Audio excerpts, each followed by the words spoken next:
Hello everyone and welcome. Today's video is all about cliffhangers.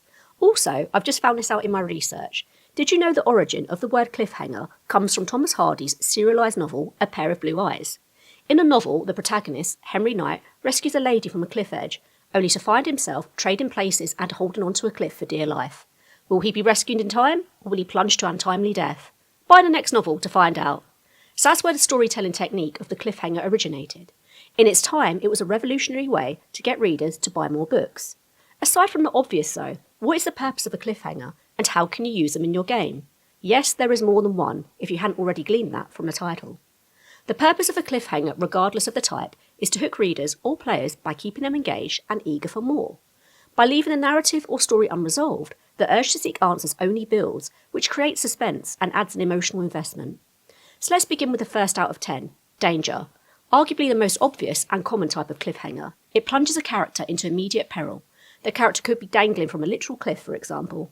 This technique is highly effective in action, thriller and adventure stories, as it creates a visceral reaction in the audience or players, for example. In more D&D terms though, this could be a sudden ambush or a dangerous trap triggered by the party. In a more concrete scenario, let's imagine our players are walking across a crumbling bridge over shark-infested waters, but as they are halfway across, a section collapses beneath them. As the session ends, you describe one of the players hanging by one hand, as sharks circle below. This type of cliffhanger creates suspense and challenges players to strategise and think creatively for the next session. Accident cliffhangers are always sudden and unplanned, to trigger shock and concern. The strength of this cliffhanger is its unpredictability, which keeps the players on their toes and adds an element of chaos to the story. In D&D, accidents can take many forms. They could be environmental, or the result of failed skill checks or dice rolls, for example. Let's say while exploring a crumbling ruin, perhaps a tile you're in, our druid character rolls badly for dex, tripping and activating a pressure plate. The GM closes the session with, the faint rolling of boulders in the distance gradually gets louder. The walls begin to shake. This keeps players speculating about what will happen and what they can do about it before the next session. A surprise cliffhanger introduces an unforeseen twist or revelation, shaking the player's expectations and assumptions. These cliffhangers can reveal hidden motives, unexpected alliances, and even sudden betrayals. This new information can disrupt players' assumptions. An example could be when the players eventually unmask the villain and discover it's one of their own under a spell. Surprise cliffhangers keep players engaged and create dramatic opportunities for role-playing due to everyone adjusting to the new reality of the story. A running out of time cliffhanger is particularly engaging because it introduces both urgency and stakes. In D&D, you can introduce time-sensitive challenges, like an impending storm threatening to flood the catacombs while our adventurers are inside. These cliffhangers are a race against the clock, and the tension this causes arises from the player's awareness of the time constraints and uncertainty about whether or not they will succeed. The threat or character cliffhanger draws players in with an ominous threat or promise of reward. This type of cliffhanger is particularly effective for foreshadowing major story developments. Let's say that after breaking into the secret chamber, our players find a fabled black crystal, but as one of them reaches to grab it, it shatters and an eerie voice fills the room. You're too late. End session. But you see what I mean. Stopping a session here opens up a promise of a new adventure, for better or worse. This type of cliffhanger prompts exploration and sparks excitement as your players think about their next move.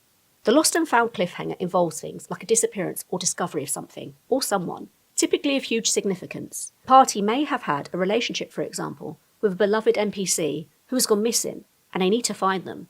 Or maybe they've been hired by someone to retrieve a family heirloom. Perhaps this priceless jewel has been snatched away by orcs. But what will happen when they find it?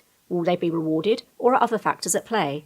Are the family also the rightful owners? And why was the gem snatched in the first place? Depending on what the players are looking for, this cliffhanger can be highly emotional, because it can tackle themes of belonging and loss, particularly if the players are searching for a friend or family member. Some stories are less about recovery mission, but a rescue attempt. The foreboding cliffhanger evokes a sense of dread, mixed with a bit of suspense. This cliffhanger type makes players uneasy as they anticipate what may or may not happen. Let's say during a long rest, a wizard has a dream or a vision of a dragon's eye, opening deep beneath its mountain lair. The vision fades away and is forgotten, but as the wizard awakens, they have a lingering feeling of being watched. Now this cliffhanger is similar to the threat one, but I'd argue that the threat cliffhanger develops over a shorter period of time and has more shock value.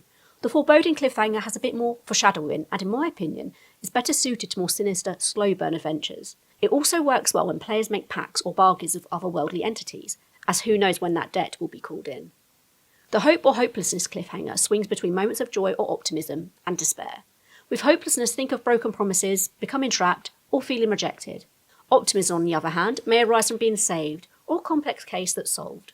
Perhaps during an encounter, a player has activated a trap and the room is quickly filling with sand. Another player finds a key only to realise it's the wrong one and it won't open a door for them to escape. So you can see that initially the players were hopeful. They found the key and thought it was their salvation, but alas, it didn't work with the lock, and now they need to work more quickly to find a way out. A question cliffhanger is one of my favourites, as it invites players to speculate about unresolved situations or encounters. This type of cliffhanger prompts a feeling of curiosity, which increases engagement within the game. If we think of the film Inception, we wonder if Cobb is still dreaming. We never see the spinning top stop, but that doesn't mean to say it never does. This can be replicated in an adventure, in many ways, especially in campaigns that go backwards and forwards in time, or have alternate realities. In the game I'm playing in, our characters went backwards in time and inhabited the bodies of the gods they worshipped. Now, one of the gods sort of solved a riddle, but it wasn't fully correct. Consequently, it wasn't clear if it would impact the real world, let's say.